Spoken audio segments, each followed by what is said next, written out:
The most exciting part for me in this process, it's kind of cheesy, but I love being in a room of excited people who want change.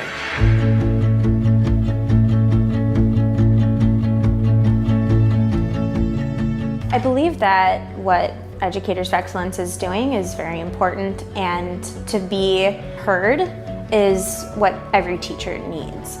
The value of the Declaration is that we get to provide an opportunity for other colleagues to talk about and discuss unique topics that affect their students in their school in unique ways so that we can empower them to advocate for their students. When a teacher comes to E4E and they're interested in looking on how they can improve their classroom and the work that they do with their students, they really look at that as the starting point. This is the Declaration, this is what E4E stands for. Where do I fit into this? E4E is revisiting the Declaration because times are changing, teachers are changing, education atmosphere is changing, and things that were kind of put together before may not apply to some of the tenets that are necessary for us to provide student achievement in the classroom. Because we are much bigger than we once were and incorporate a variety of teachers that may not have originally been included, it's important to kind of create a document that reflects those changes and kind of the members as they currently exist. We believe that we are a living, breathing, evolving organization, and for us to be current with the times, we have to constantly hear what teachers are thinking and saying about their profession and about their students' learning. So this is one of our big efforts to make sure we're doing that as well as we can.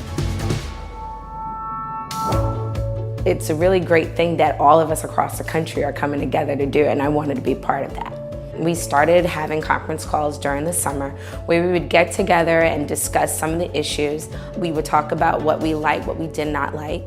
And after determining what kinds of questions we needed to ask, we then created a survey. And that survey went out to E4E's membership at large. And once we kind of had the results of that survey, that framed our revision process. We then have worked with hundreds of teachers in focus groups to give us a little more anecdotal evidence on specifically what about language is working or not working. And now today we have about 30 teachers who are really wordsmithing and revising the language in the Declaration. So we're trying to engage as many teachers as possible, and it's starting kind of really wide and now it's getting really narrow and specific.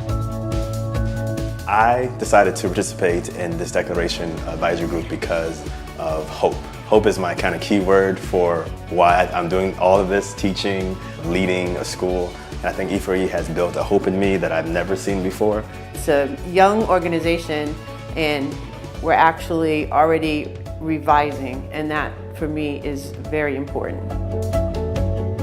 I'm most excited about the fact that E4E is a responsive organization that is self-aware enough to recognize when change needs to be made. That, to me, is one of the most exciting things. And to be able to be part of that process of revising something so that it better reflects the organization's membership is an opportunity that feels really, really invaluable.